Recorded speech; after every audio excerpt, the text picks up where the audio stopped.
This is the Holy Bible from my tradition, and I would love to share this book with you. Thank you. And this is a book from my faith tradition, Quran al-Kareem, and I would like to share this with you. Thank you, my friend. Thank you. Let me tell you about Jerry Zehr. Let me tell you about Jerry Zehr. I want to tell you a little bit about Jerry Zehr. Jerry Zehr. Jerry Zehr. Jerry Zehr. Let me tell you about Jerry Zehr. Hello.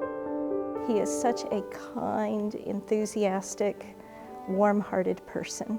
Jerry is a man who is devoted to his religious heritage, devoted to his church and community. In addition to being a devout Christian, he also welcomes other faiths. You know, I'd like to share with all of you a passage from Jerry's book called The Peacemaker's Path. I think it sums up his thinking and governs his actions and governs his life. Here it is from his book. The world is in a state of turmoil and transition. People are painfully divided, politically, religiously, and culturally. Many use their religious beliefs to justify separation and even acts of cruelty against others.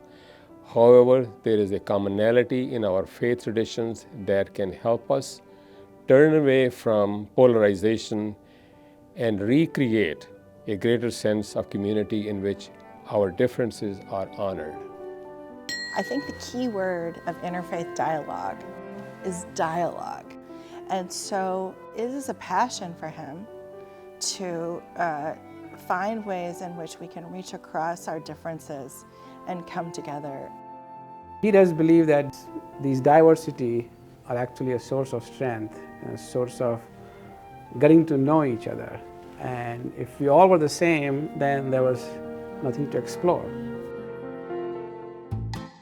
You know, it was so interesting to me to find out that he came from a Mennonite background and that I believe his grandparents, great-grandparents were part of the Amish community.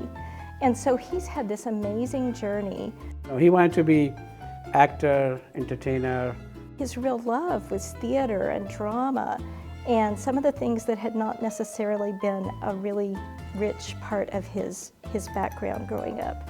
He is a performer, he is an entertainer, and he has that background as a magician. When I was the magician, the great Zero, I always told people, nobody's a zero, but you don't have to be a square either. You can just be a hero. And he has that background as a comic. He's an excellent stand-up comedian too. So when I performed at the Comedy Store, this is my funniest bit. This is my impression of John Wayne. Now, you know when John Wayne gets ready to do a big speech, he always pulls up his britches like this. Okay, so here's my John Wayne. I got to get in character.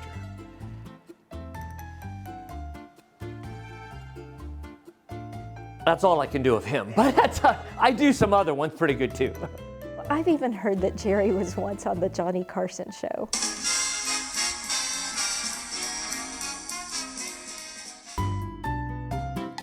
Jerry not only a pastor, but he's an excellent poker player.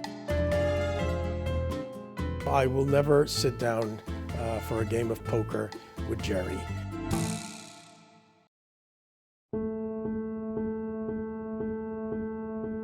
He is a lifelong student of the world. And he understands that the world is greater than any one place in which we stand. He has traveled to many different places in the world to better understand himself and better understand others. And he walks his walk, he talks his talk, and not very many people do that today. It's much easier to stay in your bubble, and Jerry is resistant to any bubble. Not a bubble guy. Not a bubble guy. There are a lot of parallels between what he has done for our community as an interfaith leader and what mayors are required to do, at least mayors that are going to be successful, are required to do. Regardless of our own faith traditions as mayors, we represent everybody in our community.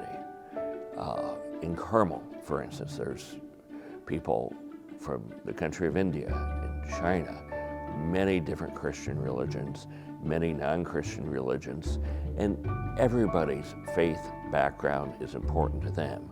And as mayor, you have to look beyond your own beliefs and possibly prejudices and make certain that everybody feels welcome and everybody is accepted in a community.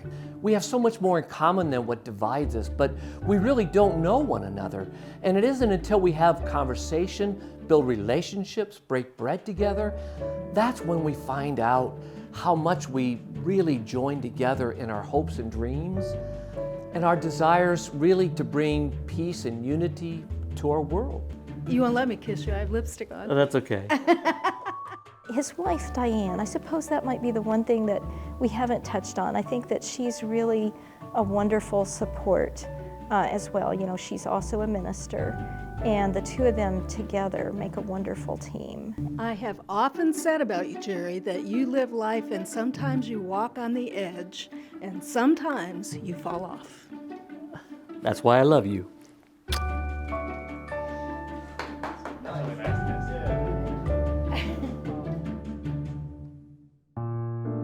Jerry Zehr very strongly has supported the Center for Interfaith Cooperation. Even before it went by that name, he was involved in getting people together because of his passion for interfaith awareness and understanding. And then, of course, as he's moved back to the area after being away for many years, he's really continued to support the organization, wanting to interact with people, wanting to support whatever the center does. I'd just like to express genuine congratulations to Jerry Zehr for this well-deserved award. Sandy and I would like to extend our mazel tov to you, our congratulations. I am delighted that he is going to be the 2023 Interfaith Ambassador of the Year selected by the Center for Interfaith Cooperation. Jerry, I just want to say congratulations. Congratulations, Jerry Zehr, on being named Interfaith Ambassador of 2023. There could not be any more better deserving person than you for all the groundbreaking work you have done in the interfaith space. This world is a much better place because of the work that you do. So I congratulate you today and encourage you to keep doing what you have been doing. Thank you.